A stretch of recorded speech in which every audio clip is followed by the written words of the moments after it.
કેમ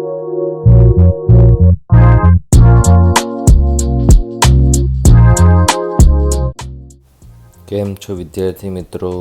હું મનીષ સર તમારા માટે આ વિડીયોમાં ધોરણ 8 મેથ્સ ચેપ્ટર 5 માહિતીનું નિયમનનું પાર્ટ 1 લઈને આવ્યો છું. વિદ્યાર્થી મિત્રો, ચેપ્ટર 5 માહિતીનું નિયમન. હવે આ ચેપ્ટરમાં તમે શું ભણવાના છો તેના મુદ્દા જોઈ લો. તો આલેખના 4 પ્રકાર: ચિત્રાલેખ, લંબાલેખ. લંબાલેખનું બીજું નામ છે દંડાલેખ અને દ્વિલંબાલેખ. લંબાલેખ અને દ્વિલંબાલેખ એક સેમ જ પ્રકાર છે. લંબાલેખમાં એક જ લંબ હોય અને દ્વિલંબાલેખમાં જોડીમાં હોય, બરાબર.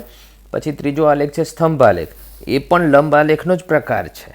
હવે એમાંથી લંબાલેખ તમે 7મા ધોરણમાં ભણીને આવેલા છો, લંબાલેખ અને દ્વિલંબાલેખ, બરાબર. પછી વર્તુળાલેખ. આ 4 આલેખ તમને શીખશો. એમાંથી એક આલેખનું આપણે રિવિઝન થશે, લંબાલેખનું, બરાબર. પછી આવૃત્તિ વિતરણ કોષ્ટક. માહિતી આપેલી હોય એમાંથી આવૃત્તિ વિતરણ કોષ્ટક કેવી રીતે બનાવાય તે શીખશો. અને છેલ્લે સંભાવના. હવે આવૃત્તિ વિતરણ કોષ્ટક બનાવવાનું પણ તમે ભણી ગયા છો 7મા ધોરણમાં, અને સંભાવના પણ ભણી ગયેલા છો.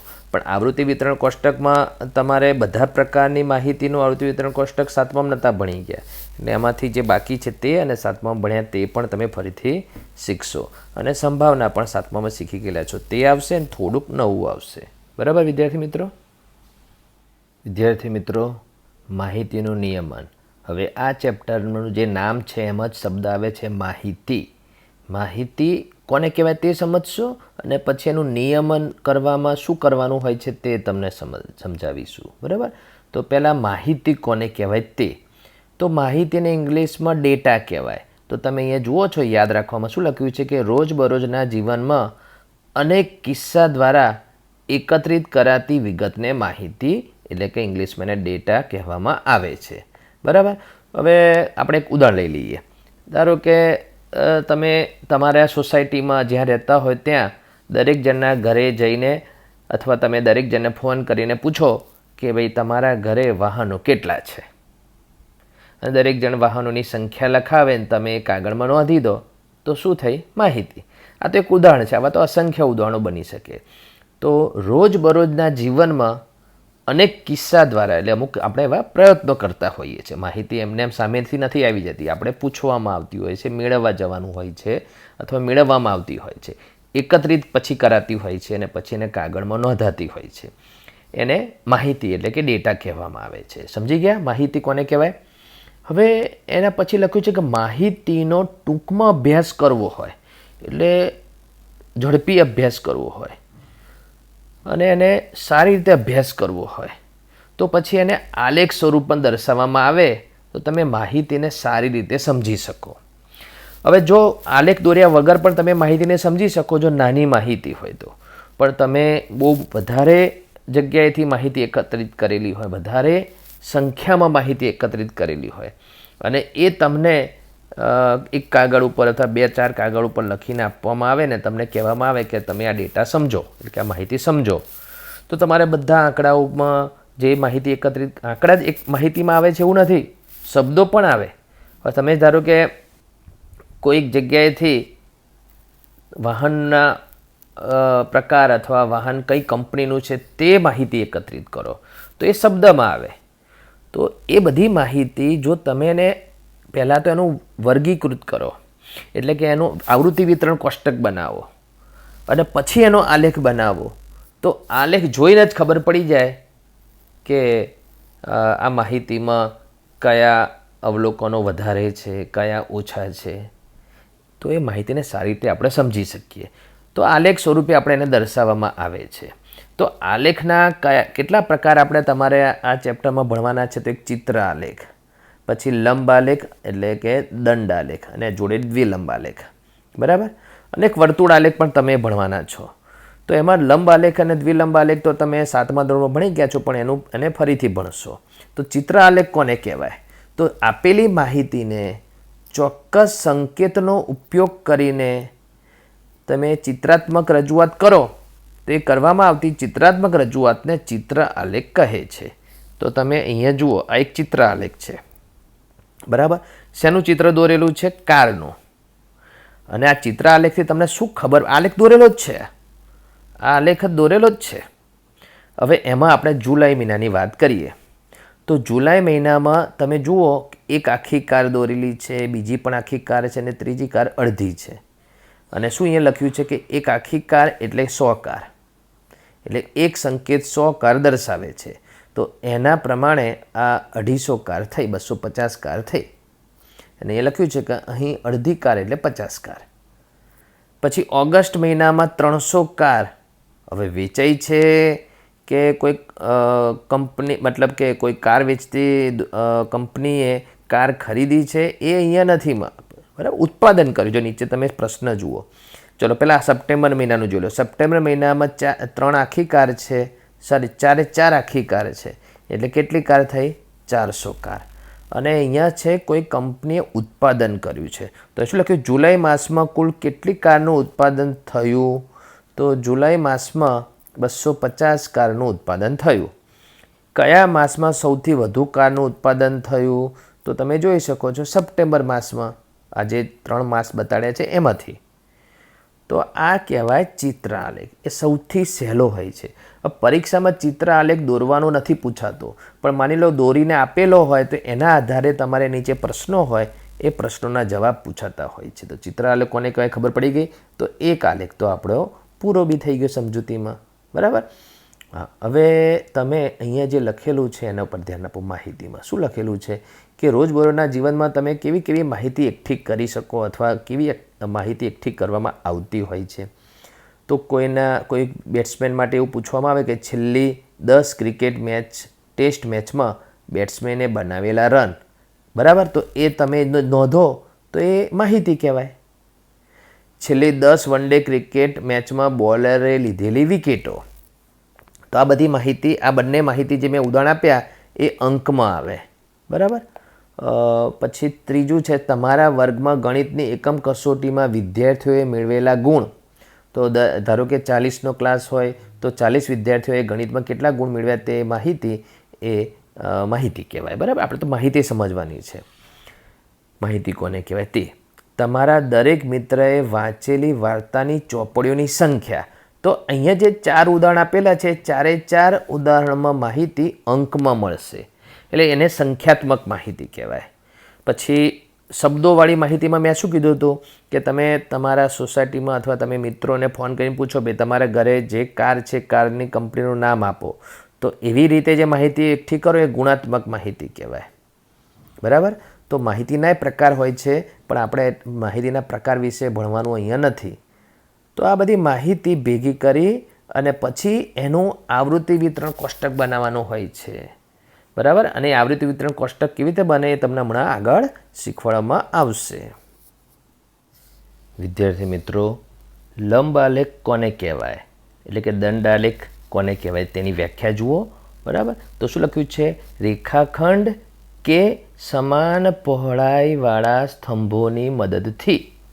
તો તમે અહીંયા જુઓ કે અહીંયા જે નીચે આલેખ દોરેલો છે એ સ્તંભ જેવું છે, થાંભલા જેવું, બરાબર. કેટલા? 1 2 3 4 ને 5 સ્તંભ દેખાય છે.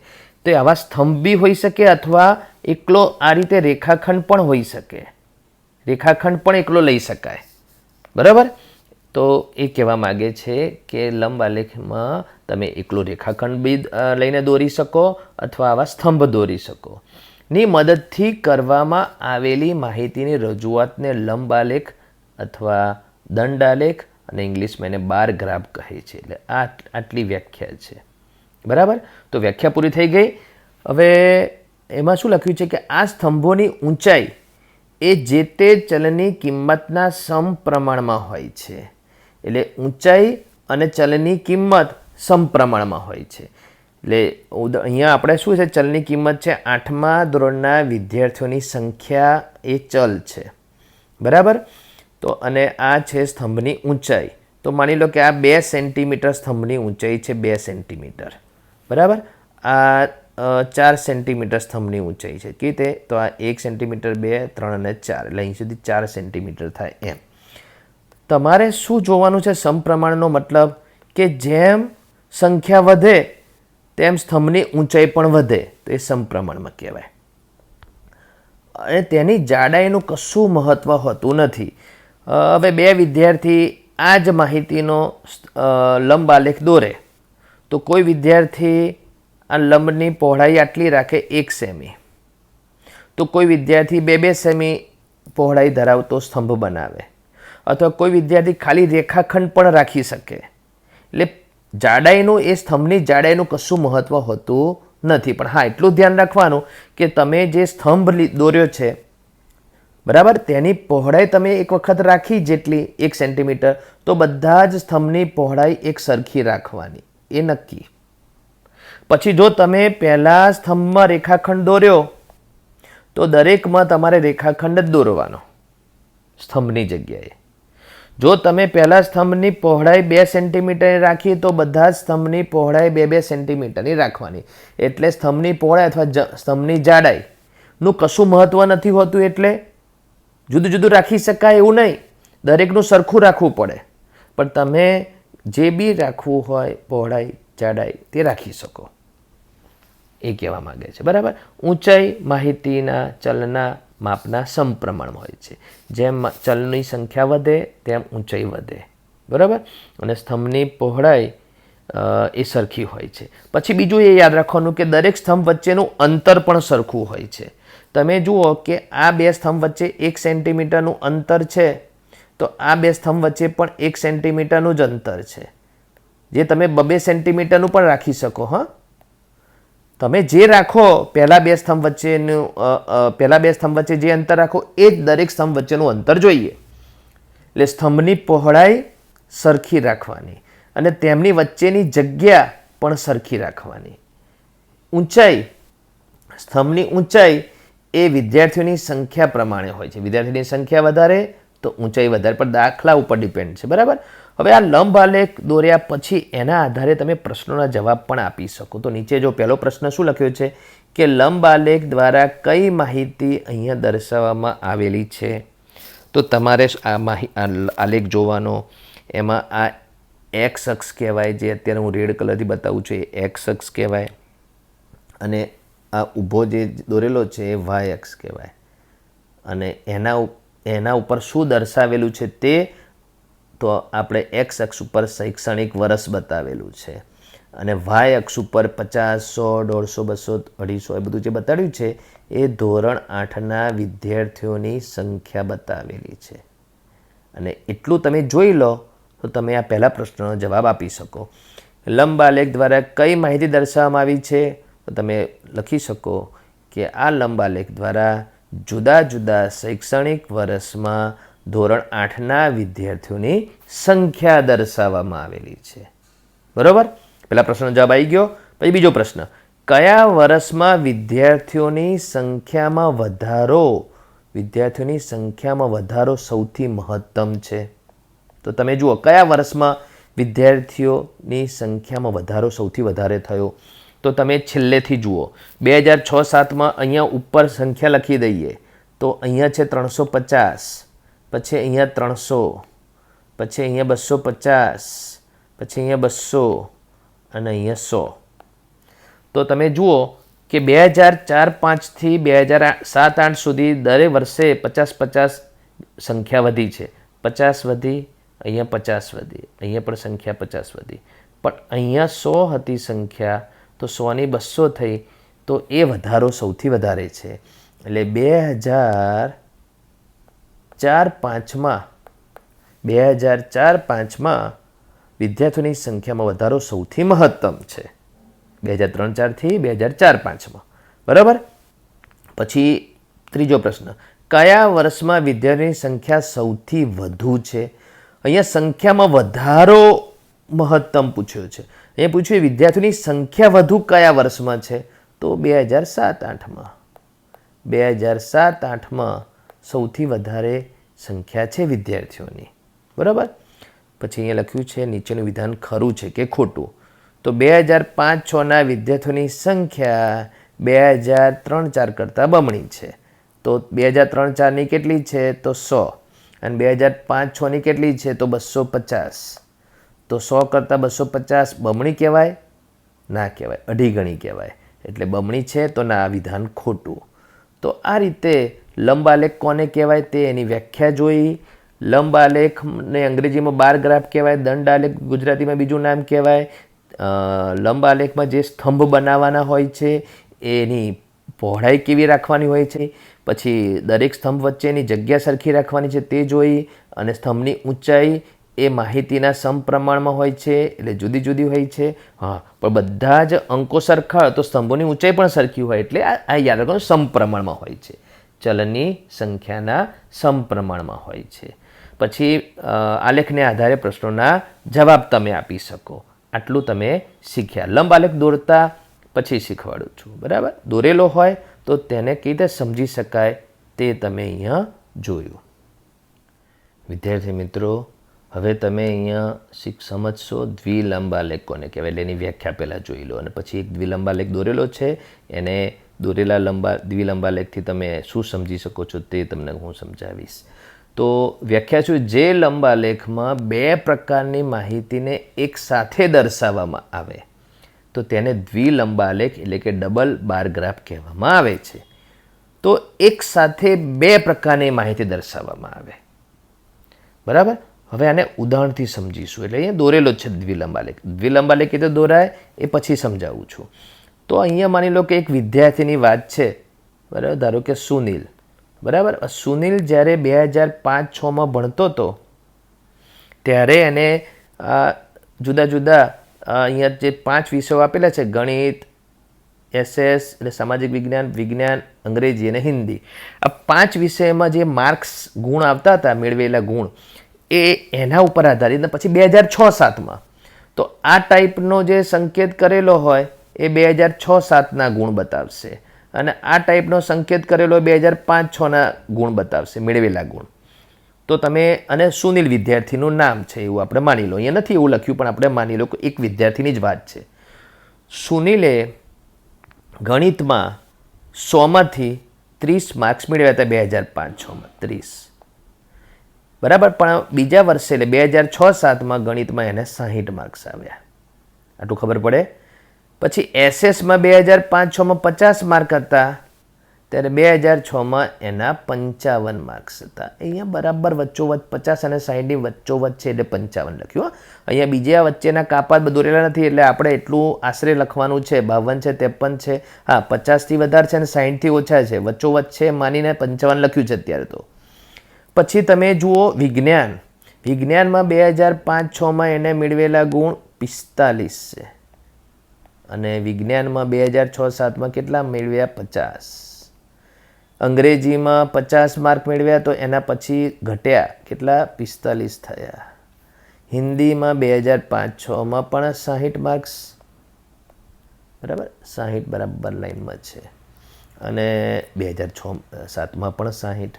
એટલે હિન્દીમાં રિઝલ્ટ એનું એ રહ્યું. અંગ્રેજીમાં ઘટ્યું, વિજ્ઞાનમાં વધ્યું, એસએસમાં પણ વધ્યું, ગણિતમાં પણ વધ્યું. હવે તમે આ બધું જુઓ ને, ઉપર આંકડો લખી નાખવો જોઈએ, ફરજિયાત નથી, પણ લખવાથી તમને પછી પ્રશ્નોના જવાબ સરળતાથી આપી શકશું. આ દ્વિલંબ આલેખ છે. શું લખ્યું છે? જે લંબ આલેખમાં બે પ્રકારની માહિતીને એક સાથે દર્શાવવામાં આવે. તો અહીંયા બે પ્રકારની માહિતીને એક સાથે દર્શાવી છે. બે પ્રકારની એટલે તમે કહેશો બધા વિષય જ છે, એ તો એક જ, પણ 2 વર્ષની માહિતી છે ને, એ 2 પ્રકારની માહિતી કહેવાય, બરાબર? હવે એના આધારે પ્રશ્નોના જવાબ કેવા છે આપી શકો છો તમે એ જોઈએ. તો દ્વિલંબ આલેખ દ્વારા કઈ માહિતી દર્શાવવામાં આવી છે? તો આલેખ જોઈને તમે શું કહી શકો? તો લખવાનું કે આ દ્વિલંબ આલેખમાં કોઈ, અહીંયા સુનિલ મેં નામ લખ્યું પણ અહીંયા સુનિલ ક્યાં લખેલું નથી, પણ આપણે લખવાનું આ દ્વિલંબ આલેખમાં કોઈ એક વિદ્યાર્થીના 2005-06 અને 2006-07ના 5 વિષયના મેળવેલા ગુણ, અહીંયા લખ્યું છે વિદ્યાર્થીએ મેળવેલા ગુણની માહિતી દર્શાવવામાં આવી છે, બરાબર? પછી બીજો પ્રશ્ન, કયા વિષયના દેખાવમાં સૌથી વધારો થયો છે? તો તમે જુઓ, વિજ્ઞાનમાં દેખાવમાં વધારો થયો, એસએસના પણ દેખાવમાં વધારો થયો, અને ગણિતમાં પણ દેખાવમાં વધારો થયો, પણ સૌથી વધુ તો સૌથી વધુ દેખાવમાં વધારો ગણિતમાં થયો છે, ગણિતશાસ્ત્રમાં, એટલે ગણિત. સમજી ગયા? કયા વિષયના દેખાવમાં સૌથી વધુ ઘટાડો થયો છે? આમ તો ઘટાડો તો સૌથી વધુ ઘટાડો તો એક જ વિષયમાં થયો છે, અંગ્રેજી. બરાબર? એટલે સૌથી વધારે ઘટાડો 2-3 વિષયમાં થયો હોય તો કમ્પેરિઝન કરવાની હોય. અહીંયા તો ઘટાડો એક જ વિષયમાં માર્ક્સમાં થયો છે. પછી લખ્યું કયા વિષયમાં દેખાવ સમાન છે? તો તમે જોઈ શકો છો હિન્દીમાં દેખાવ બંને વર્ષમાં સમાન છે. તો દોરેલા દ્વિલંબાલેખની મદદથી તમે પ્રશ્નોના જવાબ આપી શકો. માહિતી કયા પ્રકારની છે તે પણ સમજી શકો. બરાબર? વિદ્યાર્થી મિત્રો, હવે આ એક ઉદાહરણ છે જેમાં આપણે લંબાલેખ દોરવાનો છે. બરાબર? લખ્યું છે કે નીચેની માહિતી દર્શાવતા યોગ્ય આલેખ દોરો. તો યોગ્ય આલેખમાં આપણે અત્યારનો લંબાલેખ દોરી શકીએ છીએ. તો એની વાત કરીએ તો કોઈ બી રકમ આપેલી હોય આલેખ દોરવા માટેની, તો એમાં આલેખ દોરવા માટે પ્રમાણ માપ ના આપેલું હોય તો તમારે પ્રમાણ માપ જાતે મેળવવું પડે કે કેટલું લઈશું. અને આ લેખમાં જે મહિના બતાવેલા છે એક્સ અક્ષ ઉપર લઈશું 1 સેમીના અંતરે, એટલે એમાં પ્રમાણ માપની જરૂર નથી.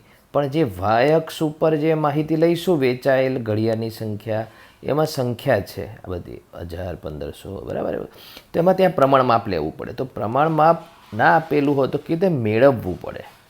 અને પ્રમાણ માપ આ બધા અંકમાંથી ગમે તે અંક લઈ શકીએ. 1 સેમી બરાબર 1 ઘડિયાળ કે 2 ઘડિયાળ કે આ રીતે, બરાબર. એટલે આ બધા અંક જે છે પ્રચલિત પ્રમાણ માપ માટેના છે.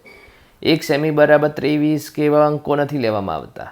એટલે આ બધામાંથી કયો અંક લઈ શકાય તો આપણે યોગ્ય રીતે આલેખ દોરી શકીએ? તો તમારે આપેલી માહિતીમાં સૌથી મોટો અંક શોધી કાઢો. તો 2500 છે. તો જે સૌથી મોટો અંક શોધી કાઢો એને તમારે 10 વડે ભાગી દેવાનો. તો 2500 ને 10 વડે ભાગવાથી કેટલા મળ્યા? 250. તો તમે આ 250 જે મળે છે એને પછી તમારે એ જોવાનું કે એને 5 વડે 10 વડે બંને વડે ભાગી શકાય છે. તો હા, તો આ પ્રમાણ માપ લેવાનો. તો 1 સેમી બરાબર 250 ઘડિયાળ એ પ્રમાણ માપ આપણું નક્કી થયું. તો વાય અક્ષ ઉપરનું તો 1 સેમી બરાબર 250 ઘડિયાળ. તો આ 250 કેવી રીતે મળ્યું ખબર પડી ગઈ?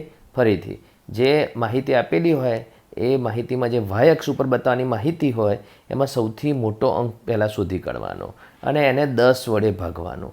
અને 10 વડે ભગાય પછી જે અંક મળે એને 5 અને 10 બંને વડે ભગાય એવું જોવાનું. કેમ કહું છું એનું કારણ, અને એ જો ભાગી શકાતું હોય તો આને 10 વડે પણ ભાગી શકાય છે અને 5 વડે પણ ભાગી શકાય છે. એટલે આપણે આ પ્રમાણ માપ લીધું. બરાબર? કેમ 10 વડે ભાગવાનું? 10 ખાનાવાળો આલેખ હોય તો 10 વડે ભગાતું હોવું જોઈએ. તો દરેક નાના ખાનાનું માપ મળે. જે આલેખ હોય છે એમાં 10 ખાના હોય તો આ રીતે તમે દરેક નાના ખાનાનું માપ મેળવવાનું હોય છે એટલા માટે એમ. તો 10 વડે ભાગાતું હોય તો નાના ખાનાનું માપ આપણે પૂર્ણાંકમાં મળે એટલા માટે. બરાબર? હવે તમારે બીજી વસ્તુ શું શોધવાની છે? બીજી વસ્તુ શોધવાની છે સૌથી નાના ભાગનું માપ મેળવવું. હવે આ કાર્ય જે છે સૌથી નાના ભાગનું માપ મેળવવું એ પછી તમારે જોવું પડે કે આલેખ કેટલા ખાનાવાળો છે. તો હું તમને જે પહેલાં ઉદાહરણ સમજાવવાનો છું એ આલેખ 5-5 ખાનાવાળો છે. આ જો 5 ખાના છે, 1 2 3 4 અને 5, બરાબર. અને આ બાજુ બી 5 ખાના છે, 1 2 3 4 અને 5. તો આ 5 ખાનાવાળો આલેખ હોય તો તમારે 5 વડે ભાગવાનું. જે તમે માપ લીધેલું છે પ્રમાણ માપ 250 એને 5 વડે ભાગો. તો 250 ને 5 વડે ભાગવાથી શું મળે તો તે જુઓ. તો 250 ભાગ્યા 5 કરો તો 50 મળે. તો જે મળ્યું એ સૌથી નાના ભાગનું માપ મળ્યું, 50 ઘડિયાળ. એનો મતલબ સમજ પડી? સૌથી નાના ભાગનું માપ એટલે એ હવે સમજો કે માની લો કે અહીંયા ધારો કે અહીંયા 250 ઘડિયાળ છે. તો એક નાના ખાનામાં 50 ઘડિયાળ બીજી વધે એટલે અહીંયા 250 ઘડિયાળ હોય તો બીજી 50 ઉમેરો એટલે અહીંયા 300 ઘડિયાળ. પછી અહીંયા 350, બીજી 50 ઉમેરો એટલે 400, 450 અને 500 ઘડિયાળ. એટલે એ રીતે દરેક નાના ખાનાનું માપ મેળવવું પડે. બરાબર. તો આ બધું આલેખ દોરતી વખતે બહુ જ મહત્ત્વ ધરાવે છે. પ્રમાણ માપ, વાય અક્ષ ઉપરનું અને સૌથી નાના ખાનાનું માપ. બરાબર. હવે તમારે શું કરવાનું છે એના પછી તમારી જે આ માહિતી હોય, આ માહિતીમાંથી તમારે જે આ મહિના છે એ તમારે એક્સ અક્ષ ઉપર એક સેમીના અંતર આપણે નક્કી કરવાનું. ભાઈ 2 સેમીના મેં તમને આગળ કીધું હતું કે લંબ આલેખમાં સ્તંભોની જે પહોળાઈ હોય છે એ સરખી રાખવાની અને સ્તંભ વચ્ચેનું અંતર સરખું રાખવાનું. બરાબર. એટલે હું એક સેમીનું અંતર રાખવા માગું છું અને દરેક સ્તંભની પહોળાઈ એક સેમી રાખવા માગું છું. એટલે 2 વસ્તુ, સ્તંભ વચ્ચેનું અંતર પણ 1 સેમી અને સ્તંભની પહોળાઈ પણ 1 સેમી રાખવા માગું છું. બરાબર. અને એ પ્રમાણે મેં એક્સ અક્ષ ઉપર આ લખીને જ રાખેલું છે એ જોઈ લો પહેલાં તો આ એક્સ અક્ષ કહેવાય, જે આડો છે એ એક્સ અક્ષ કહેવાય. બરાબર. આ જે આડો છે એ એક્સ અક્ષ કહેવાય. એટલે એક્સ અક્ષ તમે જે રેખા દોરો એની ઉપર આ રીતે લખો અથવા એ પૂરો થયા પછી લખો. બરાબર. અને પછી તમારે આ જે છે 2 એક્સ અક્ષ અને ઊભો છે વાય અક્ષ. બરાબર. આ ઊભો છે વાય અક્ષ અને આડો છે એક્સ અક્ષ. અને એક્સ અક્ષ અને વાય અક્ષ પરસ્પર લંબ હોય અને એમનું જે છેદ બિંદુ હોય એક્સ અક્ષ અને વાય અક્ષનું એને ઉગમ બિંદુ કહેવાય અને ત્યાં 0 લખવાનું હોય છે. હવે એક્સ અક્ષ ઉપર તમારે એક સેમીના અંતરે મહિનાના નામ લખવાના. તો પહેલું સેમી છોડી દીધું, બીજા સેમીમાં જુલાઈ લખ્યું. તો જુલાઈ જે લખ્યું છે એ આ 1 સેમી પછીના આટલા ભાગમાં છે જુલાઈ. બરાબર. એ રીતે સમજવાનું. પછી 1 સેમી છોડી દીધું, પછી ઓગસ્ટ, પછી 1 સેમી છોડી દીધો સપ્ટેમ્બર, 1 સેમી છોડી દીધું ઓક્ટોબર, નવેમ્બર, ડિસેમ્બર. એક સેમી છોડી અને મહિનાના નામ લખી કાઢ્યા એક્સ અક્ષ ઉપર. બરાબર. હવે એના પછી જે આપણે નક્કી કરવાનું છે વાય અક્ષ ઉપર શું લેવાનું, તો વેચાયેલ ઘડિયાળની સંખ્યા. તો 1000 પહેલી છે, પહેલો અંક એટલે પહેલું 1000 લખવાનું ના, પ્રમાણ માપ શું મેળવ્યું તે. તો 1 સેમી બરાબર શું પ્રમાણ માપ મેળવ્યું છે, 250 ઘડિયાળ. એટલે વાય અક્ષ ઉપર 250થી સ્ટાર્ટ કરવાનું. તો તમે જુઓ વાય અક્ષ ઉપર 0 છે, આ 0 પછી 250.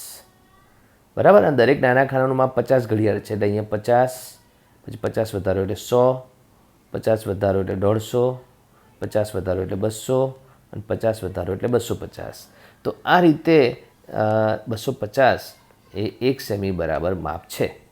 પછી 250 બીજા ઉમેરો એટલે 500, 250 ઉમેરો એટલે 750, પછી 1000, 250 250 ઉમેરતા જવાનું. અને આ જે માપ છે ને એ 2 ખાનાની વચ્ચે નથી. પાછું કે આ જે માપ છે એ બરાબર જે 1 સેમીનું જે કાપો છે એના ઉપર જ છે. એટલે તમારે જ્યારે આ એક્સ અક્ષ ઉપર માહિતી લખો છો એ તમે ક્યાં લખો છો કે 2 ડાર્ક લાઇનની વચ્ચે. બરાબર. અને અહીંયા તમે બરાબર ડાર્ક લાઇન ઉપર 250, 500 વગેરે લખો છો. એ યાદ રાખવાનું. અને એ રીતે તમારે ક્યાં સુધી માપ લખવાનું, તો જ્યાં સુધી ખાના હોય ત્યાં સુધી, અથવા તમારું મોટું માપ 2500 આવે ત્યાં સુધી. બરાબર. અને આટલું થઈ જાય પછી તમારે માહિતીમાં પહેલો મહિનો જુલાઈ છે, તો પહેલો મહિનો જુલાઈ છે અને એમાં 1000 ઘડિયાળ છે. તો તે આપણે સ્તંભ કરીને બતાવીશું. તો આ દરેક જે મહિના છે એ મહિનાને સ્તંભ કરીને હું હવે બતાવું છું. હવે વિદ્યાર્થી મિત્રો જુઓ, જુલાઈ માસમાં ઘડિયાળનું વેચાણ ક્યાં સુધી થયેલું છે, કેટલું થયેલું છે, તો 1000 સુધીનું. બરાબર. પછી ઓગસ્ટ માસમાં ઘડિયાળનું વેચાણ ક્યાં સુધી થયેલું છે, એટલે કેટલું થયેલું છે, તો 1500. બરાબર. પછી સપ્ટેમ્બર માસમાં 1500, ઓક્ટોબર માસમાં 2000, નવેમ્બર માસમાં 2500. સૌથી વધારે ઘડિયાળનું વેચાણ નવેમ્બર માસમાં થયું છે અને ડિસેમ્બર માસમાં 1500. બરાબર. તો આ રીતે જે ઘડિયાળનું વેચાણ થયું જ્યાં સુધીનું, ત્યાં સુધીના સ્તંભ દોરી દેવાના અને પછી એ જે સ્તંભ દોરેલા હોય એને ઉપરથી આપણે બંધ કરી દેવાનું. બરાબર. એટલે આ 1500 અને પછી અહીંયા 1500 લખી દેવાનું. બરાબર. અને પછી નવેમ્બર માસમાં સૌથી વધારે 2500 છે, તો આ રીતે 2500 બંધ કરી દેવાનું અને અહીંયા 2500 લખી દેવાનું. આ 2500 જે અહીંયા લખીએ છીએ 1500 2500 એ ફરજિયાતમાં ના આવે, પણ એ લખેલું હોય તો આલેખ ઉપર આધારિત પ્રશ્નોના જવાબ હોય એ સરળતાથી આપી શકીએ અને આલેખ અથવા સરળતાથી આપણે સમજી શકીએ, સારી રીતે સમજી શકીએ એટલા માટે. બરાબર, તો સોરી એ 2000 છે, તો એ રીતે બધા અંક લખી દેવાના. બરાબર, તો આપણે અહીંયા 2000 લખીશું. પછી અહીંયા છે 1500 સુધી, તો તમારે અહીંયા 1500 લખવાનો. અહીંયા પણ 1500 સુધી છે. બરાબર, એટલે 1500 ઘડિયાળનું વેચાણ થયું છે. કયા 2 માસમાં? ઓગસ્ટ અને સપ્ટેમ્બર માસમાં. અને જુલાઈ માસમાં 1000 ઘડિયાળનું વેચાણ થયેલું છે. તો આ રીતે અહીંયા 1000 લખવાનો. તો આ આપણો લંબાલેખ થઈ ગયો. બરાબર, અને અહીંયા તમારે જમણી બાજુ લખવાનું પ્રમાણ માપ, અને પ્રમાણ માપ આપણે ક્યાં લીધેલું છે? વાય અક્ષ ઉપર. કેટલું લીધેલું છે? 1 સેમી બરાબર 250 ઘડિયાળ. કેવી રીતે મેળવ્યું મેં તમને આગળ સમજાવ્યું. બરાબર, તો આ રીતે તમે આલેખ દોરો ત્યારે તમારે એટલું બી હજુ એક વસ્તુ રહી ગઈ છે કે જે આ એક્સ અક્ષ છે, એક્સ અક્ષ ઉપર જે આ લખ્યું જુલાઈ, ઓગસ્ટ, સપ્ટેમ્બર, ઓક્ટોબર, નવેમ્બર, ડિસેમ્બર, એ બધું શું છે? તો માસ છે. માસ એટલે મહિનાના નામ. એટલે તમારે આ રીતે માસ અથવા મહિના લખી દેવાના. એ તમારી માહિતીમાં અહીંયા બતાવેલું જ છે. બરાબર, મહિના. તો અહીંયા જે મહિના જે છે એ મહિના લખો અથવા માસ લખો, એ તમારે આલેખ ઉપર લખવું પડે. બરાબર, હવે આ બધું શું છે? 250, 500, 750 એ છે વેચાયેલ ઘડિયાળની સંખ્યા. તો તમારે લખવાનું વેચાયેલ ઘડિયાળની સંખ્યા. બરાબર, તો એ તમારે આ રીતે લખવું જરૂરી છે, ફરજિયાત છે. જો તમે જેટલું જરૂરી છે નહીં લખો, નહીં દર્શાવો તો એટલા માર્ક્સ કપાશે. તો આ લેખ આપણો પૂરો થઈ ગયો દોરવામાં. બરાબર, કેટલી વસ્તુ ફરજિયાત છે તે કહી દઉં. તો એક્સ અક્ષ દોરવાનો અને એક્સ અક્ષ અહીંયા લખવાનો. બરાબર, પછી વાય અક્ષ દોરવાનો, ઉપર વાય અક્ષ લખવાનો. એક્સ અક્ષ અને વાય અક્ષના છેદબિંદુ આગળ 0 લખવાનું ભૂલાવવું ના જોઈએ, ને તો એ બી ભૂલાશે તેનો માર્ક્સ કપાશે. પછી એક્સ અક્ષ ઉપરની જે માહિતી હોય એ સરખા અંતરે તમારે લખવાની અને સ્તંભની પહોળાઈ સરખી રાખવાની છે એ પ્રમાણે લખવાનું. બરાબર, અને વાય અક્ષ ઉપર જે પ્રમાણ માપ લીધેલું હોય એ પ્રમાણે તમારે વાય અક્ષ ઉપરના અંક લખવાના, અને જે અંક લખેલા તે શું છે? એ વેચાયેલ ઘડિયાળની સંખ્યા છે, તો એ લખવાની.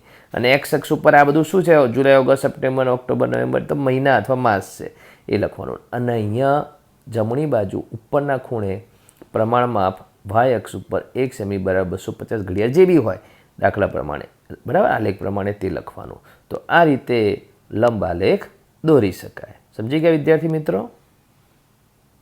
વિદ્યાર્થી મિત્રો, હવે જે આ બીજી રકમ છે, બરાબર, એમાં દ્વિલંબ આલેખ બનાવવાનો છે. તો 2 પ્રકારની માહિતી છે. એમાં કઈ 2 પ્રકારની માહિતી છે? ચાલવું અને સાયકલ સવારી. 2 પ્રકારની ક્રિયા. 3 સ્કૂલો છે, શાળા એ, શાળા બી અને શાળા સી. હવે એમાંથી વિદ્યાર્થી પસંદ કેવી રીતે કરવાના છે? શાળા એમાંથી વોકિંગ કરી શકે એવા 40, શાળા બીમાંથી વોકિંગ કરી શકે એવા 55 વિદ્યાર્થીઓ, અને શાળા સીમાંથી 15 વિદ્યાર્થીઓ વોકિંગ કરી શકે એવા અથવા વોકિંગ માટે એમને લઈ જવાના છે. અને શાળા એમાંથી સાયકલ સવારી કરતા 45 વિદ્યાર્થીઓ, બીમાંથી 25 અને સીમાંથી 35. એટલે આ પ્રકારની માહિતી છે. એમાં 2 પ્રકારની માહિતી કહેવાય. તો દ્વિલંબ આલેખ દોરવાનો હોય તો આપણે આ રકમ આપેલી છે એમાં પ્રમાણ માપ નથી દેખાતું, આપણે પ્રમાણ માપ મેળવવું પડશે. તો આ બધી જ સંખ્યાઓમાં કઈ સંખ્યા સૌથી મોટી છે? 55. તો પ્રમાણ માપ મેળવવા માટે તમારે આપેલી માહિતીમાં સૌથી મોટો અંક શોધી કાઢવાનો અને એને 10 વડે ભાગવાનો. બરાબર, 10 વડે ભાગવાથી શું મળશે? તો તમે જુઓ અહીંયા જે સૌથી મોટો અંક છે 55, એને 10 વડે ભાગવાથી 5.5 મળ્યું. હવે જે પ્રમાણ માપ લેવાનું હોય દશાંશમાં નહીં લેવાનું. પ્રચલિત પ્રમાણ માપ મેં તમને કીધા હતા 1થી શરૂ થાય, 1, 2, 5, 10, 15, 20, 25, બરાબર, 50, 100 આ બધા વગેરે પ્રમાણ માપમાંથી આપણે 5.5 કોની નજીકમાં છે? તો 5ની નજીકમાં છે. એટલે આપણે પ્રમાણ માપ શું લેવાનું? 1 સેમી બરાબર 5 વિદ્યાર્થી. તો પ્રમાણ માપ નક્કી થઈ ગયું. અને પ્રમાણ માપ આપણે ક્યાં લેવાનું છે? વાય અક્ષ ઉપર. બરાબર, કેમ કે આ જે સંખ્યાત્મક માહિતી છે એ વાય અક્ષ ઉપર બતાવવાની છે. તો વાય અક્ષ પર જ પ્રમાણ માપ લેવાનું. શાળા એ, શાળા બી અને શાળા સી એ એક્સ અક્ષ ઉપર બતાવવાનું છે. એટલે એમાં પ્રમાણ માપ લેવાની જરૂર નથી. તો શું પ્રમાણ માપ નક્કી થયું? 1 સેમી બરાબર 5 વિદ્યાર્થીઓ. હવે જે પણ પ્રમાણ માપ આપણને મળે એને પણ પછી તમારે ભાગવાનું. તો હવે એને કેટલા વડે ભાગવાનું? તો 10 ખાનાવાળો આલેખ હોય તો 10 વડે અને 5 ખાનાવાળો આલેખ હોય તો 5 વડે. તો આપણે જે આલેખ દોરવાનો છે એ બધામાં 10-10 ખાના છે. તો તમે જોઈ શકો છો કે 1 2 3 4 5 6 7 8 9 અને 10. તો આવા 10 ખાનાવાળો આલેખ છે એટલે તમારે 10 વડે મળેલા પ્રમાણ માપને પણ 10 વડે ભાગવાનું. તો પહેલી વખત 10 વડે ભાગવાથી તમને પ્રમાણ માપ મળે અને બીજી વખતે 10 વડે દરેક વખત નથી ભાગવાનું. તમારે 5 ખાનાવાળો આલેખ હોય તો 5 વડે ભાગવાનું. તો 5ને અહીંયા 10 વડે ભાગ્યું કેમ? 10 ખાનાવાળો આલેખ છે એટલા માટે. તો 0.5 મળ્યું. એટલે શું આના પરથી જે મળે શું કહેવાય? સૌથી નાના ભાગનું માપ. કેમ 10 વડે ભાગ્યું? 10 ખાનાવાળો આલેખ છે. શું મળ્યું? 0.5 વિદ્યાર્થી. એટલે એક ભાગ એટલે 0.5 વિદ્યાર્થી એટલે અડધો વિદ્યાર્થી. એટલે 2 ભાગે 1 આખો વિદ્યાર્થી થાય. બરાબર. હવે આપણી અહીંયા માહિતી એટલી સરળ છે કે તમારે 2 ખાનાની વચ્ચે જવાની જરૂર જ નહીં મળે. 15 25 35 40 45 55 આ બધા એવા અંક છે કે તમારે વચ્ચે જવાની જરૂર નહીં પડે. ધારો કે અહીંયા 33 હોત તો તમારે 30 અને 35ની વચ્ચે 33 મેળવવો પડત. તો 33 છઠ્ઠા નંબરના ખાને આવત. બરાબર. એટલે એવી રીતની માહિતી નથી, છતાં હું તમને હમણાં સમજાવીશ. આલેખ તો આપણે આ રકમ પ્રમાણેનો હું દોરું છું. બરાબર. અને પછી તમને અંકમાં 33 હોય, 22 હોય, 53 હોય, 54 હોય તો ક્યાં એ બતાવવાનું એ કહ્યું. હવે અહીંયા આલેખ મેં દોરી દીધેલો છે. હવે આ દ્વિલંબ આલેખ છે તો સૌથી પહેલાં તમારે એક્સ અક્ષ દોરવાનો.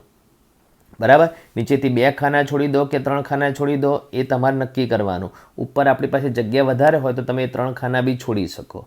તો એક્સ અક્ષ દોરીને અહીંયા એક્સ અક્ષ લખવાનો. પછી ઊભો વાય અક્ષ દોરી દેવાનો. અહીંયા 2 ખાના છોડશો કે 3 ખાના છોડશો એ તમારે જોવાનું કે તમારે આ બાજુ કેટલા ખાના છે અને અહીંયા ઉપર વાય અક્ષ લખી દેવાનું. એક્સ અક્ષ અને વાય અક્ષ દોરાઈ જાય તો એના છેદ બિંદુ, ઉગમ બિંદુને આગળ 0 લખી દેવાનો. બરાબર. તો આ રીતે તમારે અહીંયા 0 લખી દીધું. બરાબર. તો આ ઉગમ બિંદુ. પછી તમારે 1 સેન્ટીમીટર છોડીને હવે આપણી પાસે અહીંયા 3 જ શાળાની વાત છે. શાળા એ, શાળા બી અને શાળા સી. એટલે આપણી પાસે વધારે પ્રકારની માહિતી નથી, વધારે શાળાની માહિતી નથી. એટલે આપણે વધારે ખાના વપરાશે નહીં. એટલે આપણે એક શાળા માટે 2 સેન્ટીમીટર લઈશું. વોકિંગ માટે ગ્રીન અને સાયકલિંગ માટે કોરો ભાગ છે અને વચ્ચે કાળું ટપકું છે. એ આપણે સંકેત બતાવવાનો. બરાબર. આપણે અહીંયા ઉપર લખવાનું કે જે પ્રમાણ માપ લીધું હોય તે વાય અક્ષ પર પ્રમાણ માપ શું લીધું? 1 સેમી બરાબર 5 વિદ્યાર્થીઓ એ લખવાનું.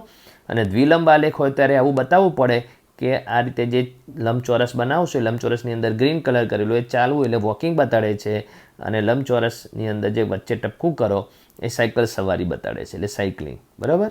તો એ બતાવી અને તમારે આલેખમાં આલેખ બતાવો પહેલાં અહીંયા તમારે એક્સ અક્ષ ઉપર શાળા લખી એ તો એમાં 2 સેન્ટીમીટરવાળો ભાગ રાખ્યો છે.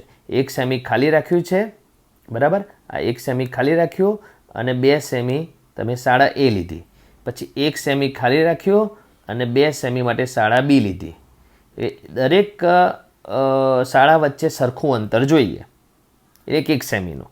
અને દરેક શાળા માટે સરખી પહોળાઈ જોઈએ. એટલે 2 સેમી લીધું છે. તો એ તમારે ધ્યાનમાં રાખવાનું. બરાબર. હવે તમારે શાળા એ તો તમે શાળા એની માહિતીમાં જુઓ. વોકિંગ કરનારા 40 વિદ્યાર્થીઓ છે, પસંદગી કરેલી છે અને સાયકલિંગ માટે 45. તો 40 જ્યાં આવે ત્યાં સુધી ગ્રીન કલર કરેલો લંબચોરસ લઈ ગયા છે અને 45 સુધી જે લંબચોરસ લઈ ગયા છે એમાં વચ્ચે કાળું ટપકું છે. બરાબર. પછી એ રીતે તમારે લંબ આલેખની જેમ જ કરવાનું પણ અહીંયા બંને લંબ એકબીજાને અડીને હોય. પછી શાળા બી 55 અને 25, તો જે ગ્રીન કલર કરેલો ભાગ જે છે લંબચોરસનો એ 55 સુધી લઈ જવાનો અને જે સાયકલિંગ માટેનો જે સંકેત છે એ 25 સુધી લઈ જવાનો, બરાબર. અને શાળા સી માટેની માહિતીમાં શું છે, 15 વિદ્યાર્થી વોકિંગ અને 35 વિદ્યાર્થીઓ સાયકલ સવારી, બરાબર, સાયકલિંગ.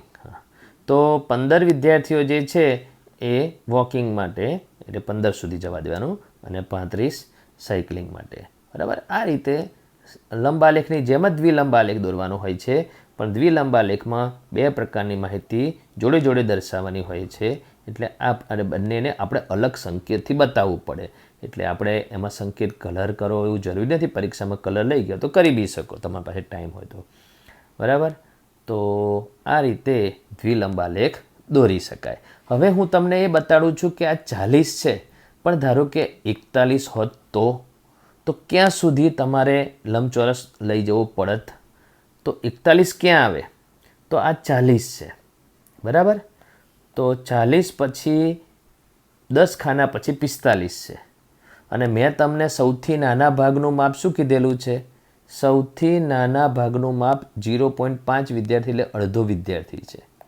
તો 2 ભાગ બરાબર 1 વિદ્યાર્થી થાય. એટલે 40 પછી 1 વિદ્યાર્થી ઉમેરવા માટે 2 ભાગ ઉપર જવું પડે. તો તમારે 41 ક્યાં આવે? ધારો કે લાવવાનું હોત તો 40 પછી આ 2 ભાગ કરત ત્યારે 41 આવત.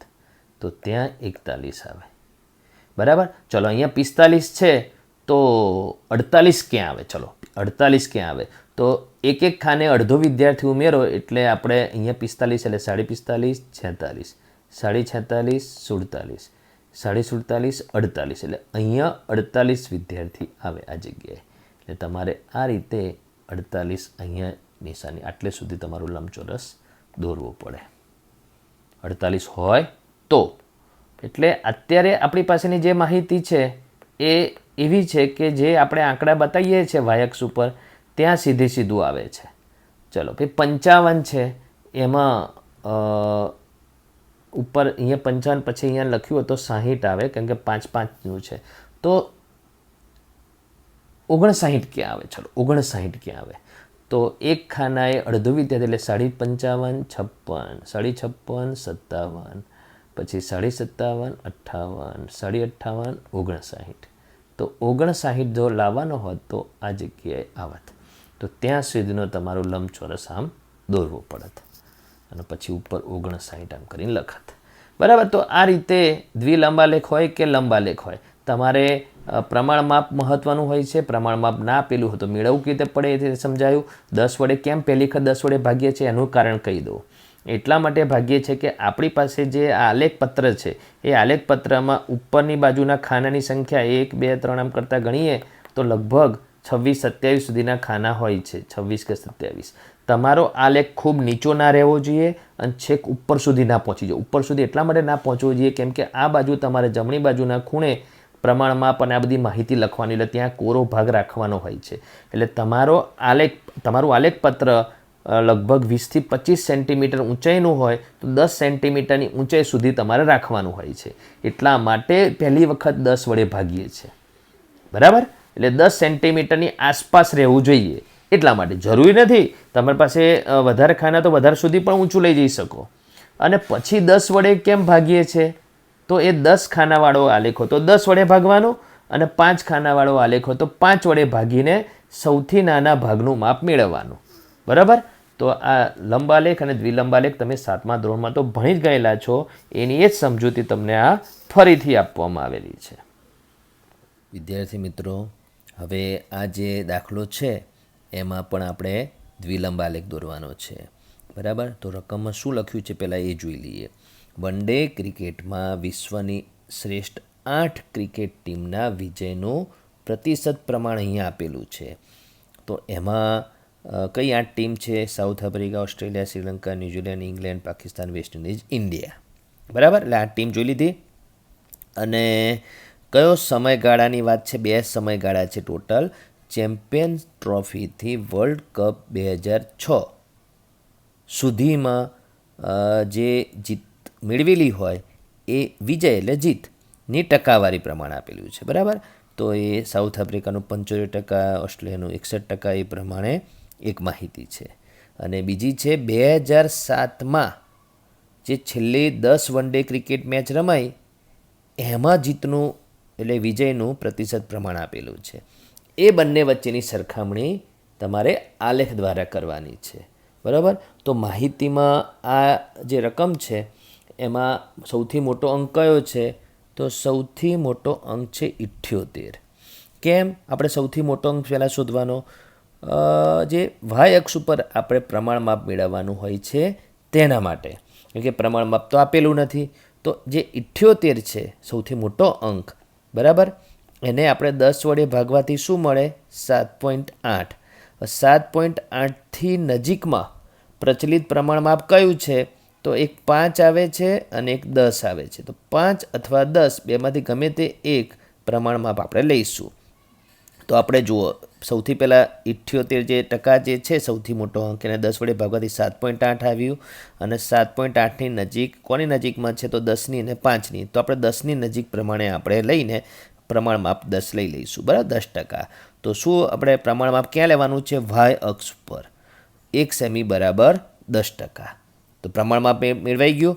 પ્રમાણ માપ મેળવાઈ ગયા પછી જે પ્રમાણ માપ આપણે મેળવ્યું હોય 10%, એ 10%ને પણ 10 વડે ભાગીશું.